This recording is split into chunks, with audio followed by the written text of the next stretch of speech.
শুধুমাত্র এই দোয়াটি একবার পড়েন, আল্লাহ তাআলা আপনার 90 বছরের গুনাহ মাফ করে দেবেন ইনশাআল্লাহ। আপনার 90 বছরের গুনাহ মাফ হয়ে যাবে যদি মাত্র এই দোয়াটি যদি একবার পড়তে পারেন। আপনার ভাগ্য খুলে যাবে, রিজিকে বরকত আসবে, মনের ন্যাক আশা পূরণ হবে, আল্লাহ আপনার সব দোয়া কবুল করে দিবেন। সুবহানাল্লাহি ওয়া বিহামদি। এত ফজিলত, এই দোয়াটা আপনারা শেয়ার করে দিবেন। এই যুবকেরা, আমল না করেও সওয়াব পাবা। তোমার একটি শেয়ারে, একটা বাটনে প্রেস করে তুমি সওয়াব পেয়ে যাবা। কারণ তুমি আমল না করো, অন্য কেউ যদি তোমার শেয়ারের বদৌলতে আমল করে সওয়াব তুমি পেয়ে যাবা। নবীজির হাদিস। আমার ভাইয়েরা, আল্লাহর কাছে দোয়া করা, আল্লাহর কাছে দোয়া চাওয়া, এটি হলো মুমিনদের কাজ। আমার আল্লাহ বান্দাকে বলেন, বান্দারে উদউনি আস্তাজিব লাকুম, আমার কাছে চাও, আমার কাছে চাইলে আমি আল্লাহ তোমাকে দিয়ে দিব। কেউ যদি একবার এই দোয়াটি পড়তে পারে, দোয়াটি হলো রব্বি ইন্নী যালামতু নাফসি ফাগফিরলি।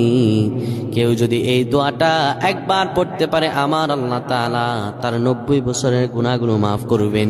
কবিরা গুনাহ নয়, সেটি হলো সগীরা গুনাহ। সগীরা গুনাহ মাফ হবে। বলবেন হুজুর 90 বছর তো হয়নি, তাহলে গুনাহ মাফ হবে কি করে? আপনার যত বছর হয়েছে তত বছরের সগীরা গুনাহ মাফ হবে, আর বাদ বাকিটা কাউন্ট করে আপনার আমল নামায় নফল নামাজ, নফল আমলের সওয়াব আল্লাহ তাআলা আপনার আমল নামায় দিয়ে দিবেন। কিন্তু এটির ব্যাপারেও সহিহ সনদে তেমন কোনো গুরুত্ব আরোপ হয়নি, এটির ব্যাপারে তেমন কোনো উল্লেখিত সহিহ সনদ নেই। কিন্তু আমল করতে পারেন, যেহেতু এর অর্থ সুন্দর। আল্লাহ আমাদের কবুল করুক, পড়েন আমিন।